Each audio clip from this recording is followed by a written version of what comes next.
जय Hind friends, welcome to Learning 360। मैं हूं अंजलि और आज हम इस वीडियो में BSOC 109 सोशियोलॉजी ऑफ किनशिप की बुक को स्टार्ट तो नहीं करेंगे, समरी के रूप में पढ़ेंगे क्योंकि कल हमारा एग्ज़ाम है। सॉरी लेट हो रहा है, कल एग्ज़ाम है और बहुत मेरा तो मन पूरा कोशिश था कि कंप्लीट करा दिया जाए एग्ज़ाम के साथ, किसी बच्चे का ना छूटे, पर बहुत सारा पार्ट छूट गया है। देखिए टाइम लग रहा है, बहुत टाइम लग रहा है, तो कल आपका एग्ज़ाम में टाइम तो वेस्ट करना नहीं है। बस हम इतना बोलेंगे कि अगर इस वीडियो पे रिस्पांस आता है तो हम पूरा बुक तो नहीं बोलेंगे कि अभी हम कवर करा सकते हैं, अभी से लेकर रात तक हमारे पास समय है। तो और 10 बजे कल एग्ज़ाम है, तो बेटर अगर आप लोग बोलते हैं, अगर आप लोग का रिस्पांस आता है तो हम चैप्टर बाय चैप्टर बेसिक जो समरी है ना, बस आपको समझाते हुए चलेंगे। आप अपने पास बुक रखिएगा और हाँ बुक रखिएगा, और जो बीच पे जो हम कुछ पॉइंट्स वगैरह बोलेंगे उसको आप नोट डाउन कर लीजिएगा और आप बस कॉपी बुक में देखते चलिएगा। अगर इतना कितना आधा घंटा करके लेके चलेंगे तो भी हमारा कम से कम 6-7 चैप्टर भी यहाँ तक कोशिश करेंगे कि कर ले। अगर आप लोग रेडी हैं तो अगर इस वीडियो पे रिस्पांस आएगा तो हम जस्ट आधा घंटा के अंदर सारा वीडियो धीरे धीरे डालना चालू करेंगे। और कोई रिस्पांस नहीं आता है ना तो फिर हम नहीं डालेंगे, क्योंकि बेकार का टाइम सबका वेस्ट हो जाएगा। तो वैसे अगर जैसे हम बताते हैं आपको कि हम करने क्या वाले हैं इस वीडियो में, जैसे पहला जो हमारा रहेगा इस सोशियोलॉजी ऑफ किनशिप, पहले हम ये समझेंगे कि आपको वेग सा ना लगे। जब एग्जाम हो ना आपका तो एकदम वेग सा ना लगे कि कराना क्या चाहता है, मतलब ये पूछ क्या रहा है क्वेश्चन में। तो हम आपको ना चैप्टर का जो बुक्स का जो ओवरव्यू है ना, क्रक्स जो है ना, वो हम बता दे रहे हैं फटाफट।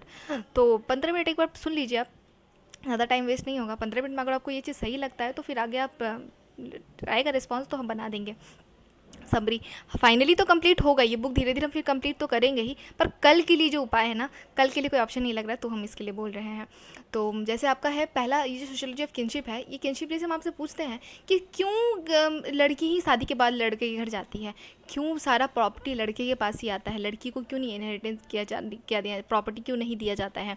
या फिर अगर हम बोले कि लड़कों का ही क्यों लड़कों का ही ज़्यादा मान्यता क्यों है समाज में। ये सारा जो समाज में जो भी आप कोई भी क्वेश्चन कीजिए ना, समाज में आपको कुछ भी आसपास जो घटना दिख रहा है ना, जो भी फेनोमेना दिख रहा है, आप उसके पीछे अगर सोचिए क्यों हो रहा है ये, तो इसका आंसर ना आपको सोशियोलॉजी में मिल जाएगा। क्योंकि सोशियोलॉजिस्ट जो होते हैं ना वो समाज को पढ़ते हैं, और समाज में कुछ भी घटना घटता है, कोई भी सोशल चेंज होता है ना, तो उसके पीछे ना बहुत सारा चीज़ जिम्मेदार होता है। इसीलिए हमारे पास ना रिलीजन है, स्ट्रैटिफिकेशन है, किनशिप है, पॉलिटी है, इकोनॉमिक्स है, सोशियोलॉजी को हर डायमेंशन से ना रिलेट करके हम लोग पढ़े हैं। तो आप सेकेंड ईयर तक आप देखे होंगे कि आपको हर डायमेंशन से टच कराया जा रहा है। अगर समाज में कोई भी एक घटना होता है ना तो उसके पीछे सबका अपना योगदान है। तो पर इस बुक में हम समझेंगे कि किनशिप का क्या योगदान है, किनशिप कितना बड़ा रोल प्ले करती है समाज में कुछ चेंज होने में। वेल किनशिप क्या होता है पहले हम ये समझेंगे। आपकी कोई भी क्वेश्चन आए ना, हालांकि ये बुक किनशिप पे है, तो आप सबसे पहले तो किनशिप का पहले इंट्रो बोलते हैं ना कि क्वेश्चन स्टार्ट कैसे करें, तो सबसे पहले थोड़ा सा ना इंट्रो दे दीजिएगा। इंट्रो में आप बताइएगा कि किनशिप क्या है, उसके बाद बताइएगा ये कितने तरह का टाइप्स, कितने तरह का किनशिप होता है, टाइप्स दे दीजिएगा, और फिर फंक्शन दे दीजिएगा कि किनशिप का फंक्शन क्या है। उसके बाद आप कोई भी आंसर स्टार्ट कीजिएगा। आपके पास ना थोड़ा सा ना होता है ना, कंटेंट का कमी हो जाता है कि 400 वर्ड का आंसर कहाँ से लिखे, तो ये कंटेंट आपको मिल जाएगा। हालांकि बुक में आपको उतने अच्छे से तो डेफिनेशन नहीं दिया हुआ है, पर हम आपको बताते हैं कि जो किनशिप है ना, किनशिप एक बोल सकते हैं ना रिश्ता, किसी के साथ भी कोई भी रिश्ता हो, हम लोग आसपास जो भी सब लोग रह रहे हो, कैसे रह रहे हैं, रिश्ता के थ्रू ही रह रहे हैं। सबका किसी ना किसी के साथ रिश्ता है। अब वो रिश्ता कैसा है, कितना स्ट्रॉन्ग है, कितना दूर का है, कैसे बना है, ये सब पे डिपेंड करता है। ये इस पर डिपेंड करेगा कि किस तरह का किनशिप है, ठीक है। तो फिलहाल अब हम समझेंगे पहले कि किनशिप के पहले चैप्टर में हम समझेंगे इंट्रोडक्शन में कि ये किनशिप जो अंडरस्टैंडिंग किनशिप स्टडीज़, मतलब किनशिप के स्टडी जो किए हैं कितने सारे साइंटिस्ट लोग जो हैं किनशिप को स्टडी किस तरह से करते हैं। पहले हम साइंटिस्ट के बारे में पढ़ेंगे, सोशल साइंटिस्ट। 2 साइंटिस्ट है आपका, जो पहला यूनिट है बुक अगर खोलिएगा तो पहला यूनिट में आपको दिया हुआ है किनशिप का जो स्टडी करते हैं वेस्टर्न पर्सपेक्टिव से करते हैं, और कुछ साइंटिस्ट हैं जो इंडियन पर्सपेक्टिव से करते हैं। पर्सपेक्टिव क्या होता है मैम? पर्सपेक्टिव आप समझिए कि अगर आपके सामने कोई डाइस रखा हुआ है, ठीक है, आपके सामने डाइस जो लूडो का गुटी वाला नहीं खोलते, लूडो का नहीं होता, लूडो में से खेलते हैं जो डाइस रखा हुआ है, ठीक है। अगर बस डाइस रखा है तो आपके ठीक आपके सामने आपको डाइस में क्या दिखेगा, मान के रखते हैं कि आपको 2 दिख रहा है, ठीक है, पर क्या उसमें 2 ही है? आप सोच के क्या उसमें 2 ही है, दो ही दिखा हुआ है? नहीं। फिर आप जब उसको उठाएंगे तो आपको उसके पीछे साइड ना 5 दिखेगा, उसके ऊपर की साइड 1 दिखेगा, उस 1 के ठीक नीचे आपको ना 6 दिखेगा, फिर उसके इधर में आपको 4, और इधर फिर लेफ्ट साइड में 4 और राइट साइड में 2 दिखेगा, ठीक। या फिर 3 दिखेगा। तो आप ये जो समझे ना, आप जो लूडो की गुटी को उठाएं और घुमा के हर तरीक़ा से देखें, जब पूरे डायमेंशन से देख रहे हैं, ये होता है पर्सपेक्टिव। मतलब किसी भी सिचुएशन को आप एक साइड से ना देख के हर डायरेक्शन से देख रहे हैं, हर तरीके से देख रहे हैं। कि जैसे कि अगर समाज में हम आपको बोलें कि एक पर्सपेक्टिव मतलब बोल सकते हैं ना कि एक दृष्टिकोण से किसी चीज़ को देखना। वेस्टर्न पर्सपेक्टिव यहाँ जो है ना, वेस्टर्न पर्सपेक्टिव का मतलब है कि वेस्ट मतलब यहाँ पे हमारा गुजरात नहीं है, वेस्ट मतलब हो रहा है कि हमारा वेस्टर्न कंट्री में नॉर्थ अमेरिका आ जाएगा, साउथ अमेरिका आ जाएगा, यूरोप आ जाएगा, और ईस्ट में आ जाएगा आपका चाइना, नेपाल, भारत, ऑस्ट्रेलिया, सब ईस्ट की साइड में आ जाएगा। जापान, साउथ ईस्ट चाइना वाला जो पार्ट है वो सब ईस्ट में आ जाएगा, वो सब सारे कंट्री। तो यहाँ पे वर्ल्ड को अगर 2 पार्ट में बांटा जाता है तो हमारा एक वेस्टर्न होता है, एक ईस्टर्न होता है, ठीक। पर यहाँ पे ना वेस्टर्न ईस्टर्न में ना बांट के इसमें बांटा गया है वेस्टर्न पर्सपेक्टिव और ईस्टर्न पर्सपेक्टिव, इंडियन पर्सपेक्टिव। अब आप सोचेंगे कि मैम ये आप क्या बोल रही हैं, वेस्टर्न इंडियन पर्सपेक्टिव। तो आप एक काम कीजिए, यूनिट 1 के चैप्टर को खोलिए और जो पहला पेज है ना आपका चैप्टर, पेज नंबर 9, उसको खोलिए और आपको समझ में आएगा हम बता क्या रहे हैं। कुछ साइंटिस्ट हैं जो किनशिप को किस तरीके से पढ़ते हैं, वेस्टर्न पर्सपेक्टिव से जो समझते हो साइंटिस्ट का नाम एटलीस्ट याद रखिएगा। पहला है मॉर्गन, दूसरा है Radcliffe Brown, Levi Strauss, Jack Goody, और लास्ट वाला है हमारा डेविड मुरे। तो इनका नाम आप एटलीस्ट याद रखिएगा कि वेस्टर्न पर्सपेक्टिव से किस तरह से, वेस्टर्न पर्सपेक्टिव के नज़रिए से किस तरह से साइंटिस्ट देखे हैं, और इंडियन पर्सपेक्टिव से अगर कोई साइंटिस्ट देखते हैं, मतलब इंडियन पर्सपेक्टिव से देखने का देख के समझिए कि वेस्टर्न पर्सपेक्टिव क्या है। हम आपको एग्जाम्पल से समझाते हैं कि वेस्ट में जितना कंट्री है ना, वेस्टर्न पर्सपेक्टिव का मतलब है कि वेस्ट में जितना कंट्री है, वेस्ट की कंट्री में सोसाइटी जितना है, उस सोसाइटी में जिस तरह का रिश्ता है, उस रिश्ते को बेसिस बना के वो समझते हैं कि अच्छा यहाँ पे ऐसा रिश्ता है ना, तो हर जगह ऐसा ही रिश्ता हो। मतलब रिश्ता का मतलब यही होता है। वहाँ पे अगर मैरिज का मतलब, अगर एक लड़का एक लड़की शादी करता है तो वो सोचते हैं कि अच्छा इंग्लैंड में या फिर अमेरिका में एक लड़का एक लड़की शादी करता है तो मतलब मान के रखते हैं कि पूरे दुनिया में एक लड़का एक लड़की ही शादी करता होगा। पर ऐसा तो नहीं है ना, बहुत तरह का शादी है। कहीं एक लड़का बहुत लड़की से शादी करता है, कहीं एक लड़की बहुत लड़के से शादी करती है। हाँ, होता है ऐसा। आपको लग रहा होगा कि ये द्रौपदी के टाइम पे होता नहीं, पर अभी भी है।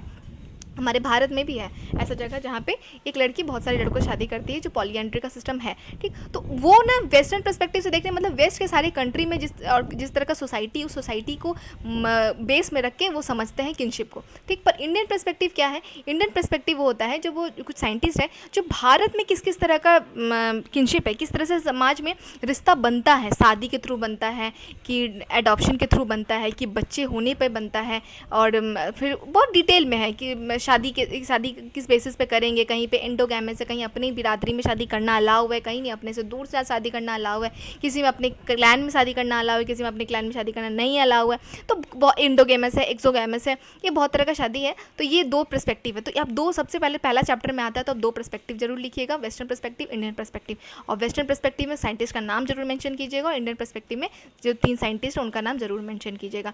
इरावती कार्वे है, MTN मदन है, MN श्रीनिवासन है, ठीक। उसके बाद हमारा आएगा बेसिक कंसेप्ट। बेसिक कंसेप्ट में आपका क्लैन के बारे में समझेंगे, डिसेंट के बारे में, डेस्केंट के बारे में समझेंगे, फिर से लीनेज के बारे में समझेंगे। फिर उसके बाद हमारा अप्रोचेस है, किस तरह से हम किनशिप को पढ़ना है। एक 3 अप्रोच आपकी बुक में जो दिया है, एक डेस्केंट अप्रोच है, एक अलायंस अप्रोच है, कल्चरल अप्रोच है। डेस्केंट का मतलब क्या होता है कि एस होगा यहाँ पे, स्पेलिंग गलत है। डेस्केंट का मतलब क्या होता है? डेस्केंट का मतलब होता है नीचे आना। जैसे कि आप समझ सकते हैं कि इसमें ना आपको ना 2 जन के बीच में रिश्ता बताएगा। वो रिश्ता जो होगा ना, वो ब्लड से ही जुड़ा रहेगा, ठीक है। जैसे एक पापा का एक लड़का एक लड़की है, या फिर एक लड़की और एक लड़का और एक आदमी है। तो आप समझ में कि ये दोनों के बीच में क्या रिश्ता है। ये दोनों के बीच में रिश्ता अगर ब्लड का है, मतलब एक पापा है, एक लड़की अगर उनकी बेटी है, तो इस तरह के रिश्ते को हम इस तरह के रिश्ते को हम पढ़ने के लिए हम कौन सा अप्रोच इस्तेमाल करेंगे? डेस्केंट अप्रोच इस्तेमाल करेंगे। एक पढ़ने का एक तरीका है, स्टडी करने का तरीका है। जब आप डिटेल में बुक चैप्टर पढ़ेंगे ना, तो आपको समझ में आएगा कि अप्रोच का क्या मतलब आ रहा है। पढ़ने का बस तरीका है। अलायंस अप्रोच क्या है? मतलब अब देखिए, ऐसा तो नहीं रिश्ता बस बच्चे को जन्म देने से ही एक आदमी का रिश्ता उससे बन रहा है। क्या एक मेरा, मान लीजिए हम एक बच्चे को जन्म देते हैं तो मेरा रिश्ता उनसे बन रहा है, ठीक है। पर क्या मेरा और किसी से कोई रिश्ता नहीं है? या फिर मेरा रिश्ता क्या मेरे बच्चे से और मेरा रिश्ता मेरी मम्मी पापा से, बस इतना ही रिश्ता है? नहीं, हमारे साथ भी तो कुछ रिश्ता बनता है, जो मैरिज होता है, जो मैरिज के थ्रू जो बनता है। वो मैरिज वाला कौन सा रिश्ता होता है? एक तरह से उसको बोल सकते हैं अलायंस के थ्रू हो सकता है। मतलब एक तरह का समझौता है, एक तरह का म्यूचुअल बॉन्डिंग है कि हम हम आपका हेल्प करेंगे। अलायंस में तो वही होता है ना, मैट्रिमोनियल अलायंस पढ़े थे ना हिस्ट्री में, वही है।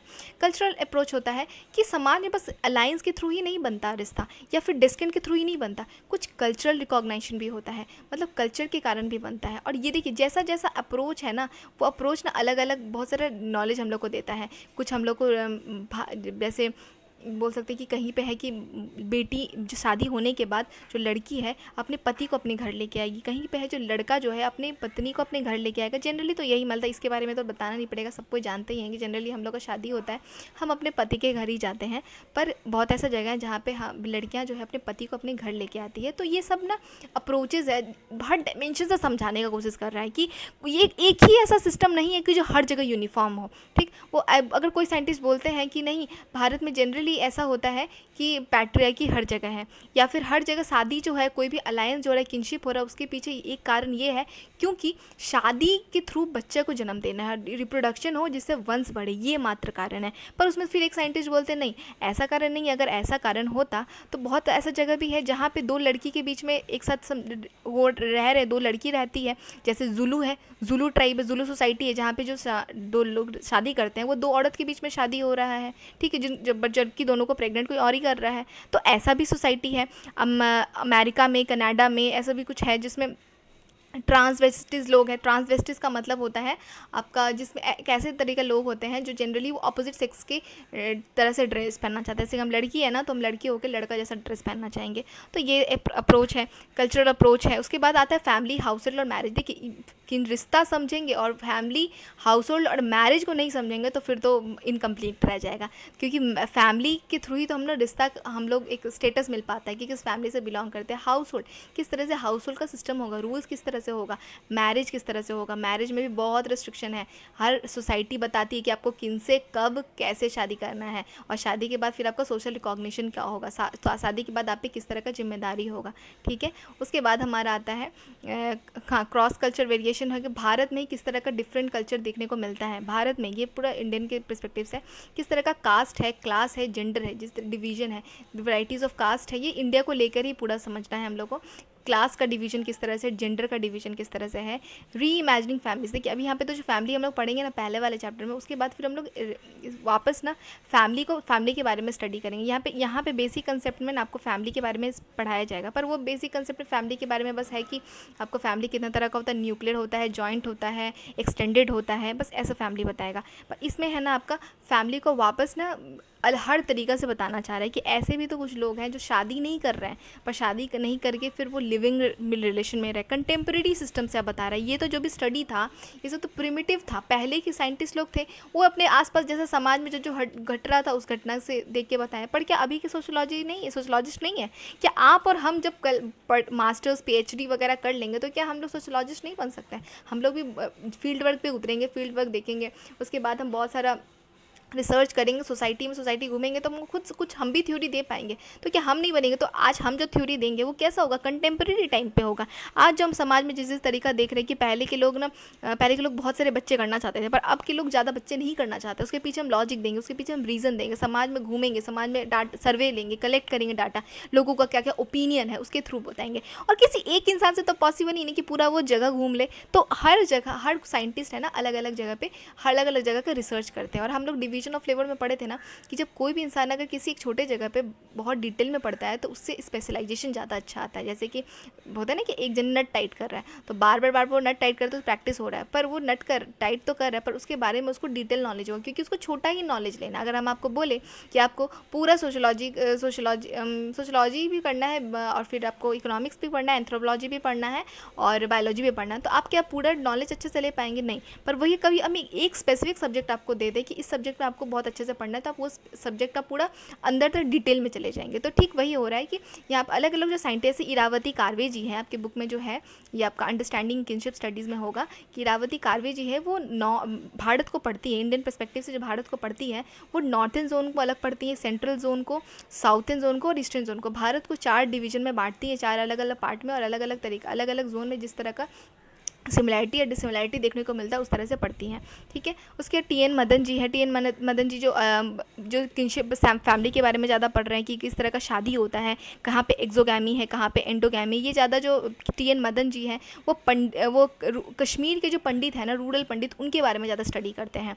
इरावती कार्वे जी जो हैं वो नॉर्थ में आपका जो एंटी क्लैन नहीं, एक्सो क्लैन वाला सिस्टम, जो अपने क्लैन में नहीं शादी करना, वैसा सिस्टम है। सेंट्रल जोन में किस तरह का होता है, कहीं पे अपनी लेवरेट सिस्टम है, कहीं पे सोरिडेट है, मतलब अपनी वाइफ की पत्नी से शादी, सॉरी, वाइफ की बहन से शादी करना है, कहीं पे हस्बैंड की, मरे हुए हस्बैंड के भाई से शादी करने वाला सिस्टम है। गुजरात में जैसे देखने को मिलता है। तो वो बहुत डिटेल में वो लोग अलग अलग सोसाइटी के बारे में पढ़ के वो बताते हैं कि ऐसा कोई एक जगह मान लीजिए बोलते हैं कि जनरली वो एक साइंटिस्ट है, नॉर्थ के बारे में पढ़े और नॉर्थ के बारे में पढ़ के बोल रहे हैं कि वहाँ पे जनरली होता है ना कि अपने क्लैन में शादी नहीं होता है। पर क्या सब जगह ऐसा होता है? नहीं। फिर एक जने साइंटिस्ट बोलते हैं कि नहीं नहीं, साउथ में अलग है। साउथ में ना अपने ही मामा से या फिर अपने ही भतीजे में शादी होता है, पर जनरली हम लोग में नहीं होता क्योंकि हम लोग नॉर्थ इंडियन हैं।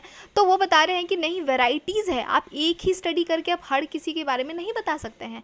ठीक है। तो अलग अलग साइंटिस्ट अलग अलग तरीके से पढ़े हुए हैं। कास्ट के बारे में है, फिर फैमिलीज़ को फिर इमेजिन कर रहे हैं कंटेम्प्रेरी टाइम से, फिर किनशिप को फिर रिकास्ट कर रहे हैं अभी के टाइम से। जैसे कि अभी फिक्टिटिव किनशिप होता है। फिक्टिटिव किनशिप का क्या मतलब है कि ऐसा रिश्ता जो सोशल रिकॉग्निशन तो है, समाज उसको रिकॉग्नाइज तो करती है, पर ब्लड का रिलेशन नहीं होता, कंसेंगुअल नहीं होता है। मतलब जैसे कि एक बच्चे को अडॉप्ट करना, आज बच्चे जो को अडॉप्ट कर रहे हैं तो समाज तो उनको फिर अडॉप्शन पापा बेटी का रिश्ता दे देगी या पापा बेटे का रिश्ता दे देगी, पर क्या वो ब्लड का रिलेशन है? नहीं, ये ब्लड का रिलेशन नहीं है। जनरली ये फिक्टिटिव मतलब वैसा भी पूरे तरह से ये नहीं बोलेंगे कि वही है, पर जनरली होता है सोशल रिकॉग्निशन मिलता है। और कुछ ऐसा भी रिश्ता होता है फिक्टिटिव में, जैसे बोल सकते हैं कि जो नाम का है, वैसे बोल रहे हैं, जैसे हम और आप, क्या टीचर और इसका रिलेशन है, टीचर और स्टूडेंट का रिलेशन है, या फिर आप किसी एक विलेज में रह रहे हैं, फिर आपस में नॉर्मल होता है कि बगल वाली को हम लोग क्या फूआ बोल देते हैं, मौसी बोल देते हैं। अभी हम यहाँ पे अगर मान लीजिए किसी अब नानी के घर जाएंगे तो नानी के घर के आसपास जो भी लेडीज़ होंगे आप उनको जलेनी मौसी बोलिएगा। तो ये सब फिक्टिटिव है, फिक्शन टाइप है। फिक्शन मतलब होता है ना काल्पनिक।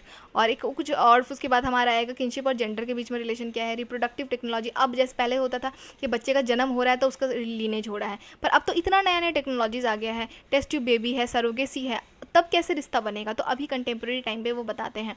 फिर पॉपुलर कल्चर है, फिर कुछ कल्चर्स के बारे में बताएंगे जो डिफरेंट कल्चर में कुछ यूनिक कल्चर, जैसे नैयर्स ऑफ केरला है, और अभी बहुत सारा है, जैसे आपका गोंड ट्राइब में अलग सिस्टम चलता है, फिर खासी ट्राइब में अलग सिस्टम चलता है।